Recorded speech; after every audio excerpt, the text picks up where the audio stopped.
Sejam bem-vindos a mais um CIMEPcast. Hoje estamos aqui com um convidado ilustre, Dr. André do B. Dr. André do B, seja bem-vindo ao nosso podcast. Obrigado, Rodrigo, por essa oportunidade. É um momento ímpar para mim, pessoalmente, estar aqui com você, com o Sindicato dos Médicos de Pernambuco. Perfeito. Dr. André é uma pessoa muito respeitada na sua especialidade, a urologia. Foi presidente do Conselho Regional de Medicina do Estado de Pernambuco, 2016 a 2018, né, doutor André? Isso. E foi conselheiro também federal do Conselho Federal de Medicina, né? Isso, Conselho Federal, saí de 2018, 2019 a 2024.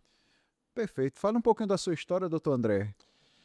Bem, eu fui formado pela Faculdade de Ciências Médicas, atualmente a UPE, em 1990. Fiz residência de cirurgia geral no Agamenon Magalhães e residência de urologia no Getúlio Vargas. E ainda desempenho minhas atividades, né, no Getúlio Vargas. Atualmente eu sou o coordenador da residência médica, né? Lembrando que é a residência médica do Nordeste mais antiga, né? A primeira, e nós temos a honra de formar 3 urologistas por ano, e graças a Deus bem formados. Ok, vamos falar então do Conselho Federal de Medicina, doutor André, o senhor que representou o estado de Pernambuco lá. Como é que foi criado o Conselho Federal de Medicina? O senhor pode fazer um breve histórico para os colegas que estão nos assistindo? Sim, o Conselho Federal ele foi criado através de uma lei, né, a Lei 3268 de 57, para justamente nortear a profissão médica, né, juntamente com os outros conselhos, o Conselho de Engenharia, o Conselho de Administração. Então, nós temos o Conselho Federal, juntamente com os seus regionais, os federados, cada estado tem o seu conselho regional, com o seu presidente. São 40 conselheiros, que são eleitos por voto direto a cada 5 anos, há uma renovação, acrescido de 2 conselheiros, de 2 indicados pelas associações médicas de cada estado, né? E no Conselho Federal são 40 conselheiros, mais 2 indicados pela Associação Médica Brasileira, um efetivo e um suplente. Entendi. Então são um conselheiro efetivo, um suplente, daria 27 conselheiros. 27 mais o da MB são 28 conselheiros. 28 conselheiros. Conselheiros efetivos no Conselho Federal e 28 suplentes. É importante destacar que os conselheiros suplentes eles só participam da atividade judicante, dos julgamento dos processos De recursos. profissionais, dos recursos e das sindicâncias, e também participa ativamente através das câmaras técnicas, né? Existem várias câmaras técnicas do o CFM, algumas de grande destaque, né? Que é o de bioética, né? O do direito médico, o de humanidades, que inclusive eu faço parte atualmente da comissão, justamente para tentar fomentar essas ideias e implementar as melhores formas, as melhores práticas médicas no país. E os conselheiros efetivos seriam mais a parte normativa. Sim, os conselheiros efetivos eles fazem as resoluções, as questões normativas, participam ativamente da questão da elaboração de pareceres, notas técnicas, né? Tem outro detalhe importante é que todo o processo de cassação do registro profissional, que é a pena máxima instituída pela essa lei que criou nos conselhos, elas é um atributo exclusivo dos efetivos, né? Então, quando há uma cassação no regional, o presidente do conselho já envia, mesmo que não haja um recurso, dificilmente a pessoa que é apenada não recorre para o CFM, mas só o pleno. Os suplentes não participam do julgamento da cassação do registro profissional. Entendi. E quais são as funções? Vamos falar um pouco mais sobre as funções e atribuições do Conselho Federal de Medicina. E depois, no momento posterior, vamos distinguir das que são exercidas aqui no Conselho Regional de Medicina. Quais seriam as funções primordiais do Conselho Federal de Medicina? A principal, ela normaliza, ela direciona qual a prática médica no país, né? Isso através de resoluções. Essas resoluções elas são alvos de amplas discussões internas, né? Qualquer conselheiro que não se achar confortável e naquele momento votar aquela resolução, ele pode pedir vistas, já é uma questão regimental. Esse pedido de vistas faz com que o conselheiro que não se sinta tranquilo para fazer uma votação, ele possa levar a matéria para sua residência, pedir orientação jurídica e depois ele devolve ao pleno, ele libera novamente para discussão. A primeira seria essa, a segunda seria que todo mundo conhece mais, é a parte judicante, então todo recurso, tanto da sindicância do processo profissional, pode ser alvo de nova verificação do Conselho Federal de Medicina. A fiscalizatória, o CFM, ele não faz a fiscalização, sabe, Rosas? Ele não faz a fiscalização, mas ele norteia como deve ser feito. Hoje, a fiscalização, existe dentro do CFM uma parte que é uma comissão de fiscalização que hoje você, com um tablet, você vai fazer uma fiscalização no Instituto Médico Legal. Então, o Instituto Médico Legal de Pernambuco a fiscalização é igual de Pernambuco, da Paraíba, de Alagoas, porque é tudo um checklist que se faz, uma UPA, o SAMU, um hospital terciário, um hospital primário, secundário. Então, O CFM elabora o roteiro, né? o roteiro, né, que faz toda regional tem seu departamento de fiscalização, que aí vai variar o número de médicos fiscais, geralmente alguns conselheiros que têm um perfil mais de fiscalização agrega a esse departamento e aí você faz as fiscalizações. E a fiscalização, eu acho que é uma parte muito importante do conselho, porque é a parte educativa, né? Você pegar um diretor técnico, dizer que a quantidade de médicos que tem naquela unidade não é compatível pelo número de atendimentos, né? Que o paciente que é internado, ele precisa ter um evolucionista, o plantonista ele não pode fazer a evolução, ou seja, o paciente tem que ter dono. Então, assim, as normas, os roteiros da fiscalização sempre batem, e a gente sempre, é uma orientação do CFM, sempre que é possível, fazer com que muitas pessoas até não conhecem as normas que tem que ser feito, o bombeiro, muitas vezes você chega uma unidade de saúde, você não encontra um extintor de incêndio, e isso não é o conselho que determina, isso é uma lei que precisa, você precisa, todo mundo que tem um atendimento público tem que ter rota de fuga, tem que ter. Então, ou seja, a fiscalização é muito importante, principalmente não só para defender o paciente, mas para garantir que naquela unidade o exercício profissional seja feito de forma ética e principalmente digna. Perfeito. Então, o senhor já deu algumas diferenças aí entre o Conselho Federal de Medicina e os conselhos regionais, por exemplo. A parte judicante, o Conselho Federal de Medicina seria mais um órgão recursal, né? Que Isso, o médico apenado poderia recorrer isso, em uma segunda instância, como se fosse o STJ ou o STF, isso. guardadas as devidas proporções. Em relação à fiscalização, o Conselho Federal de Medicina não faz diretamente, mas elabora o roteiro, o protocolo de como a fiscalização deve ser feita e o que deve ser observado. E em questão da normatização, eu sei também que os conselhos regionais de medicina podem normatizar. Agora, essa normatização, ela é revista pelo Conselho Federal de Medicina e aprovada por ela, ou os conselhos regionais têm autonomia para fazer suas normatizações?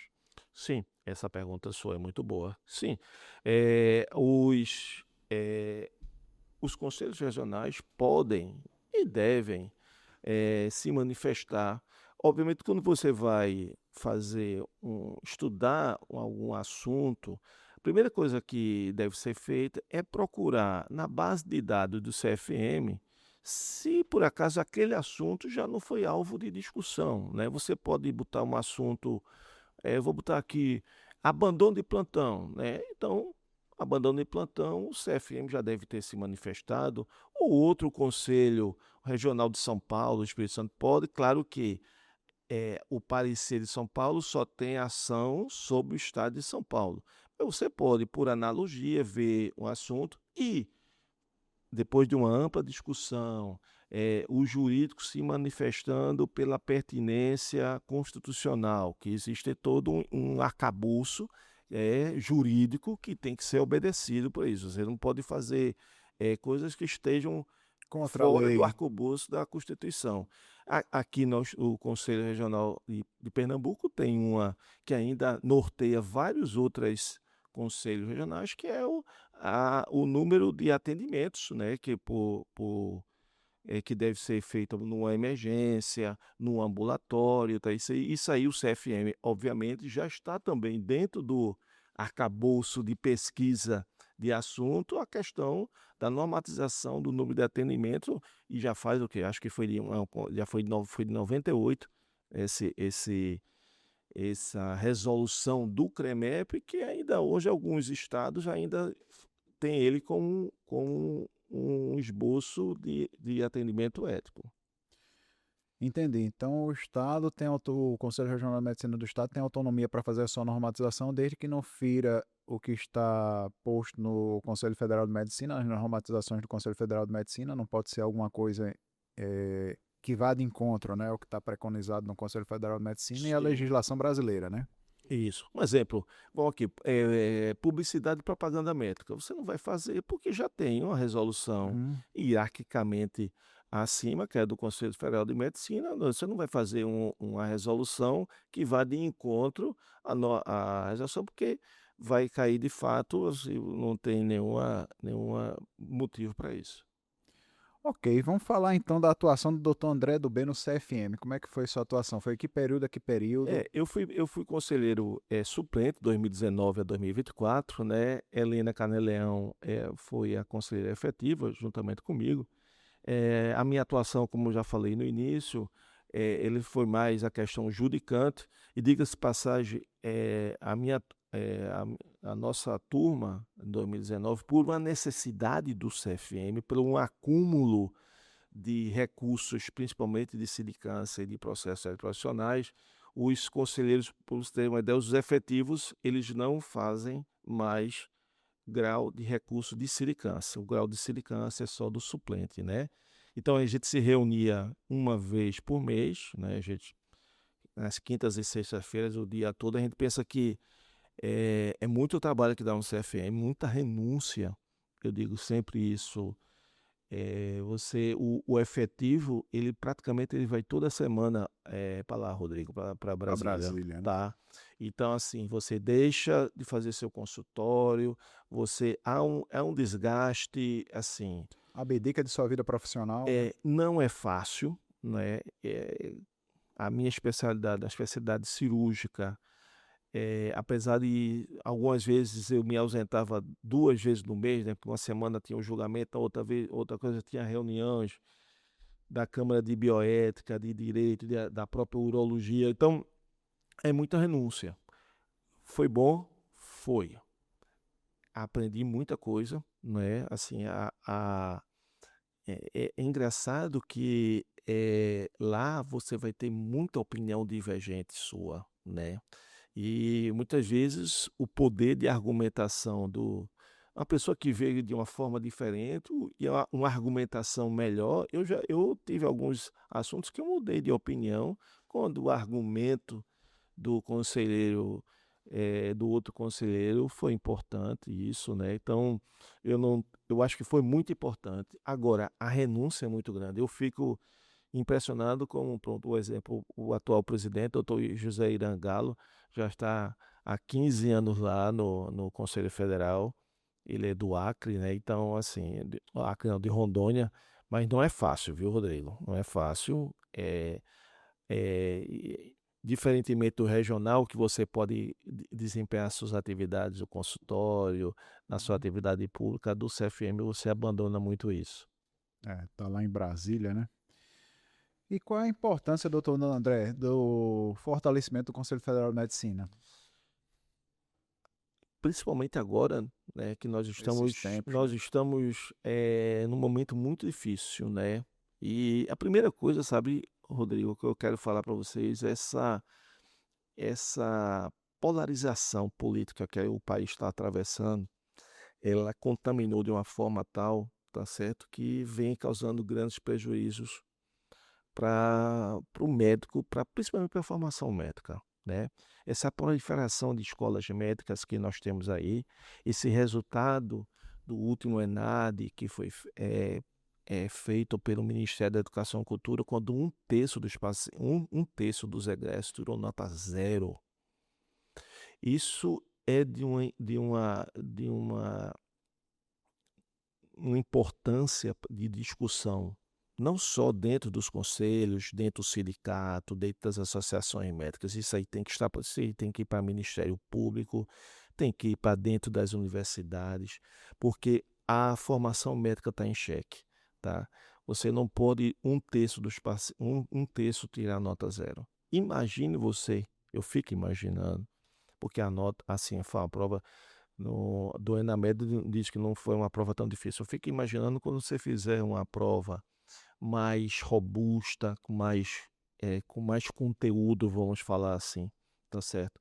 Por uma Fundação Getúlio. Eu estou falando aqui porque provavelmente o CFM não vai ter essa expertise em fazer uma prova para avaliar egresso. Provavelmente não vai ter que ser feita uma licitação para procurar uma empresa especialista nisso.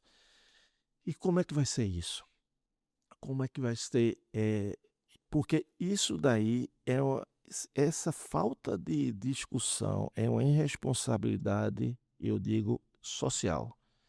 Se nós não discutirmos quando está formando esses médicos e a residência médica, que é hoje o pilar hoje da formação médica, não ficar em discussão, nós vamos ficar patinando e aí a gente vai um detalhe importante, isso é um número meu, tá? Eu vi pouco erro médico na minha história do Conselho, tanto regional como federal. E quando eu digo erro médico, uma ação, uma omissão, estabelecendo um nexo causal, provocando um resultado. Esse é o conceito do erro médico, né? Eu vi mau resultado. Mau resultado, uma infecção de ferida, uma decência, esquecer uma compressa no abdômen, assim, dependendo do contexto, obviamente. Mas o erro médico clássico, a gente está vendo agora. E a gente está vendo isso por desconhecimento técnico. Tá? No último ano que eu tive no CFM, eu fiquei impressionado. E aí, a gente sempre fica falando de São Paulo. São Paulo tem a melhor medicina do país? Tem. Mas também tem a pior medicina do país também, né? E como o volume de São Paulo era muito grande, os exemplos maiores de erros que a gente ficava vendo é de São Paulo, né? Eu estou dando um exemplo de São Paulo, mas todo Goiás, DF, e esses erros de médicos por má formação médica. É uma coisa que chama a olhos vistos. Você fazer uma coisa sem saber, tá certo? Você fazer é, parto sem o conhecimento, você fazer. E assim sucessivamente, entendeu? O senhor, particularmente, doutor André, é a favor desse exame de ordem que querem Excelente pergunta. implantar? Se você me fizesse essa pergunta, Rodrigo, quando eu era presidente, eu ia dizer para você textualmente não. E vou dizer por quê. Eu sempre achei que quem tem que dizer se o médico, a pessoa pode exercer a medicina na sua forma plena, é a escola médica. Não é doutor André Dubé, não é doutor José Irã Galo, não é doutor Miguel Arcanjo, atual presidente do Conselho Regional, não é isso. Tá? Quem tem que dizer é a escola médica. Mas hoje esse discurso nós perdemos. As escolas médicas não cumprem o seu papel. Tá? Então, eu disse, então vamos fazer o seguinte, vamos fazer a prova de suficiência médica, que seria o ideal. você fazer uma prova no quarto período, ou seja, no final do básico, você fazer uma prova, final do oitavo período, quando você termina as cadeiras, as disciplinas cirúrgicas e clínicas, quando você vai entrar no internato, e a prova no 12º período. E essas provas teriam que ser eliminatórias. Ou seja, se você não passar no quarto, se você não passar, você vai ter que repetir o básico. Aí cabe aqui uma discussão se você vai repetir todo o básico ou se você fazer uma recuperação, é outra discussão. Você teria que ter. Por quê? Você teria que avaliar a escola médica. E esse número de vagas, por exemplo, do quarto período, você só 10% foram reprovados. Você teria 10% de menos vagas no vestibular daquela faculdade. Ou seja, você avaliaria, Teria um incentivo, né? você avalia o É um ensino egresso de e as escolas qualidade. médicas. Perdemos também essa discussão. Lá no Conselho Federal, e aqui tem outro detalhe muito importante desse podcast que eu quero deixar como marca aqui. Nós temos uma ideia de demonizar a política, né? Eu não gosto de política. Política é a arte do diálogo. No Congresso Nacional, tanto na Câmara dos Deputados quanto no Senado Federal, nós estamos, quando eu digo nós médicos, a classe médica fica a reboque. Tá? Nós temos muito poucos, a gente tem muitos médicos lá, mas poucos comprometidos Que com a nossa representa outros causa. interesses, né? Tá? Hoje, os dois nomes que representam o deputado Luizinho, do Rio de Janeiro, e o senador Irão Gonçalves, um oftalmologista, que defende. E eles têm o FPM, né, que é a Federação Parlamentar da Medicina. E eles chegaram para a gente, quando digo para a gente, para as entidades médicas, disse: olha, essa proposta não passa lá. A gente vai ter que fazer se adequar. Então, a gente vai ter que fazer a prova da ordem, feita a ordem dos advogados, né? Que é a Profimed, que já está na CCJ, já foi aprovado, na Comissão de Constituição e Social também já foi aprovado, falta ir para o pleno. Mas aí, o que é que vai acontecer, Rodrigo? A gente tem que ver o outro lado também, né? O médico que não for aprovado nessa prova não vai receber o diploma. Você imagina o problema que isto vai ser. Uma pessoa que faz uma faculdade privada, não estou defendendo nem a pública privada, mas faz a privada, você vai gastar os seus mais de R$500.000, tá certo? Faz uma prova e não passa. Diferente. Ele não é nada, ele não é médico, não é bacharel, não tem isso. Vai fazer a prova no outro semestre. E aí, qual é esse médico, esse egresso que terminou a medicina, o que é que a gente vai fazer por ele? Essa é uma discussão também que a gente vai ter, tá certo? Eu sou assim, eu quero ser otimista. Eu espero que essas escolas médicas, sem nenhuma condição estrutural, tá certo? Porque pensar é outro ponto que eu quero deixar aqui para análise de quem estiver nos escutando. Pensar que a formação médica se faz só com estetoscópio no pescoço e boa vontade, está muito longe disso. Tá entendendo? A gente precisa de Campos de prática. campos de prática. Não pode o que está acontecendo hoje em vários partes do país, briga para evoluir paciente, Rodrigo. Tem faculdade de medicina em cidades do interior que tem 50 leitos. Uma faculdade de medicina com 100 alunos por semestre. Pois é, tá entendendo? É assim. Agora, as pessoas que entram na faculdade, elas já ficam sabendo disso também, né, Rodrigo? Também tem esse aspecto. Porque também, e outro ponto, que aí seria motivo de você fazer outro podcast, por só ter faculdade, porque ter professor, né? E sim, é uma discussão, porque as pessoas também têm que ter um pouco um pouco de consciência do que a gente está passando por um momento muito difícil. E se a gente não discutir isso, não é? É a morte anunciada da medicina. Eu particularmente, eu tenho uma filha fazendo medicina hoje, está no 2º ano, tá entendendo? Mas eu não sei. Quando eu comecei a faculdade em 84, a gente tinha uma realidade bem diferente, né? Você é um pouco mais novo do que eu, mas você deve ter pego ainda um pouco da, daquela pessoa, do médico mesmo, do chefe do plantão, daquela pessoa que orientava você, de pegar na sua mão. E hoje, rapaz, hoje está muito difícil. E eu não sei. E, e outra discussão aqui, e a gente pensa, não, que eu tenho um convênio. Não, meu amigo, isso aí isso é um leve engano, tá entendendo? A má prática médica pode, por menos que você possa imaginar, você está indo para Itamaracá, tem um acidente ali, inconsciente você vai ser atendido na UPA, muitas vezes pode ser até um médico mal formado que vai lhe atender. Então, isso é uma discussão de todos, de toda a Sim. sociedade, tá? E, infelizmente, já vimos algumas vozes ainda nos ajudando, mas eu espero que o Congresso Nacional se sempre sensibilize, que é isso que é uma discussão, e que nós aprendemos que a gente tem que jogar o jogo.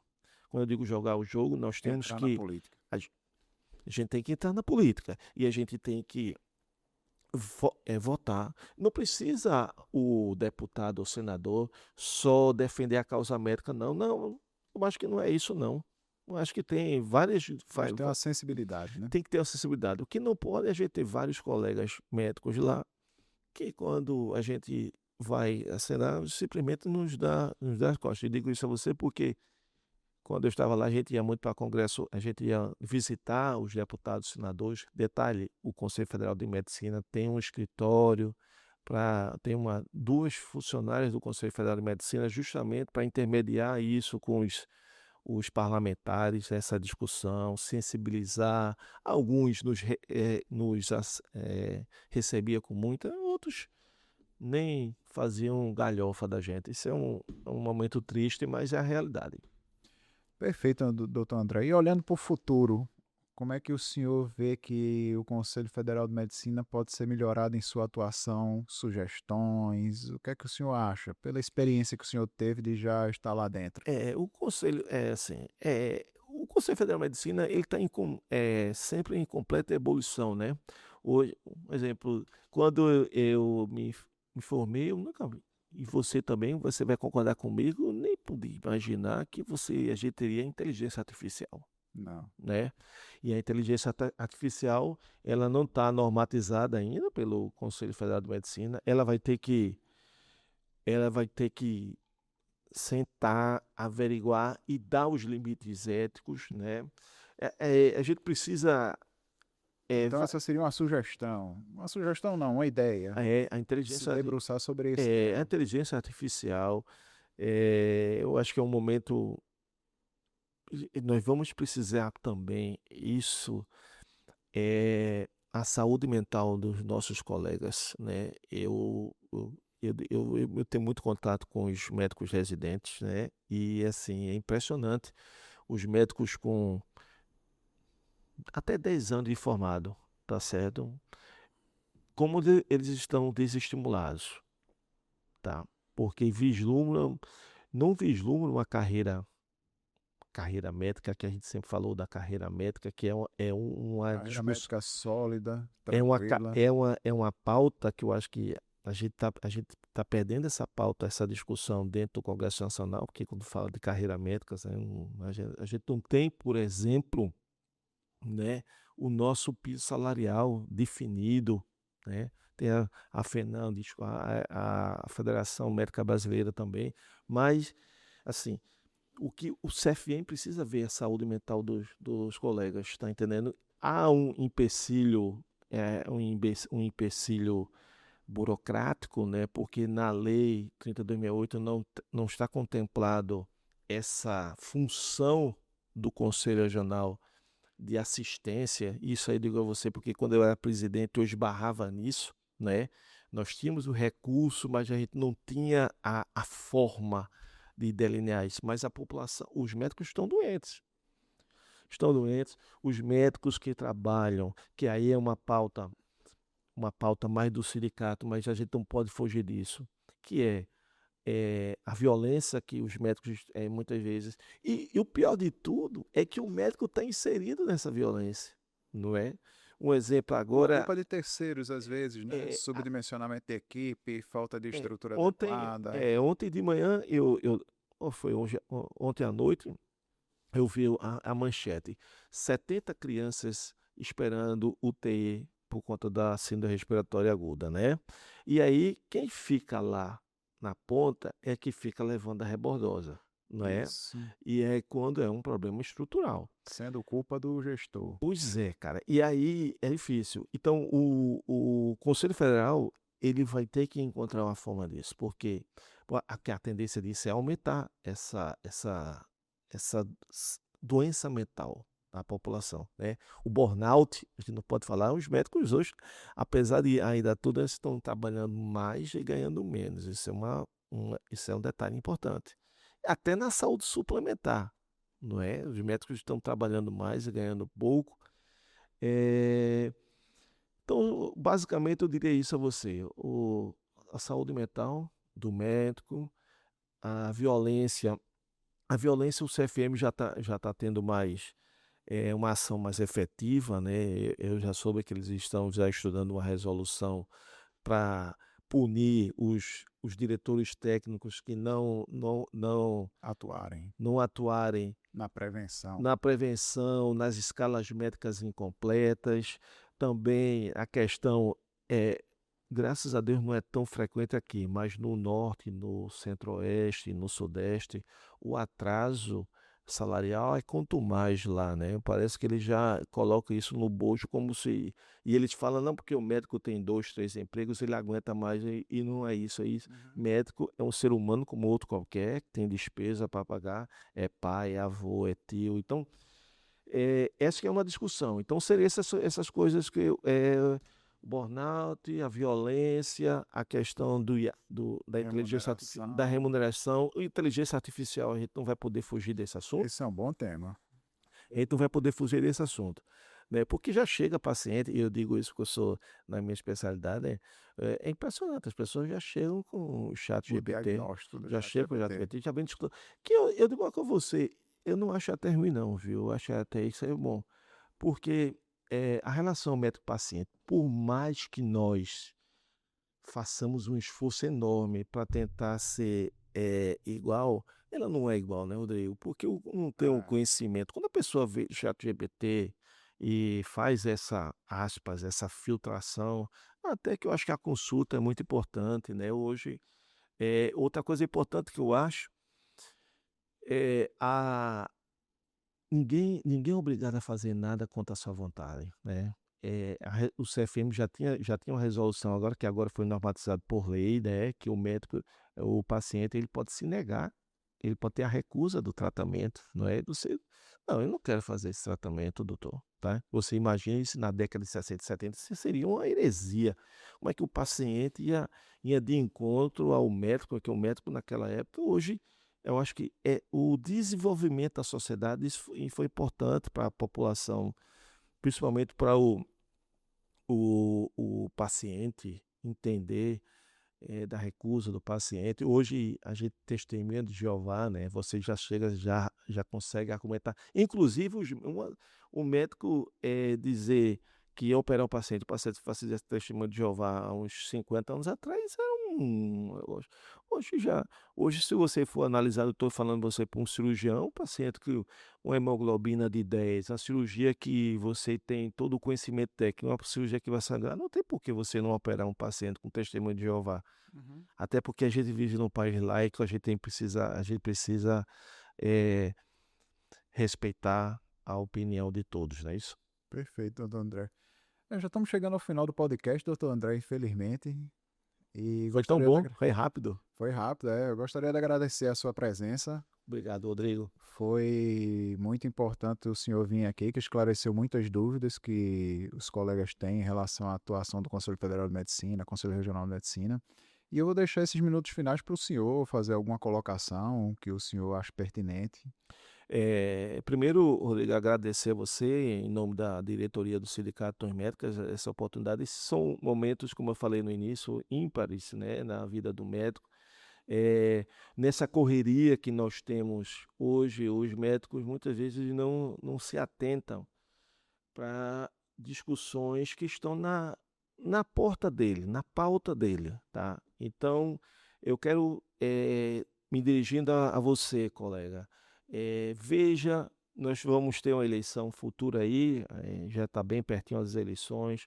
Veja aquele candidato ao Senado Federal, ao Congresso, aos deputados federais, os deputados estaduais também, que tem uma pauta comum com a medicina, que defenda a medicina. Quando defende a medicina, não é questão só salarial, não, tá certo? É a boa prática, porque do jeito que nós estamos passando, Rodrigo, é uma preocupação toda. E como nesse podcast, eu fiz questão de tocar nisso, essa é uma discussão de todos, não pode ficar restrita só às entidades sindicais, a entidades conselhais, nem às associativas.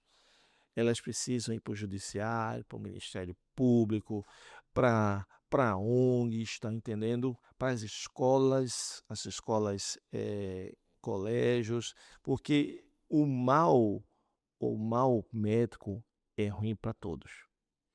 Perfeito, doutor André. Obrigado aí pela participação mais uma vez. E é isso, colegas. Assistam esse podcast, vocês vão adorar. Foi muito bom, muito proveitoso e quero agradecer a vocês. Um abraço, até a próxima.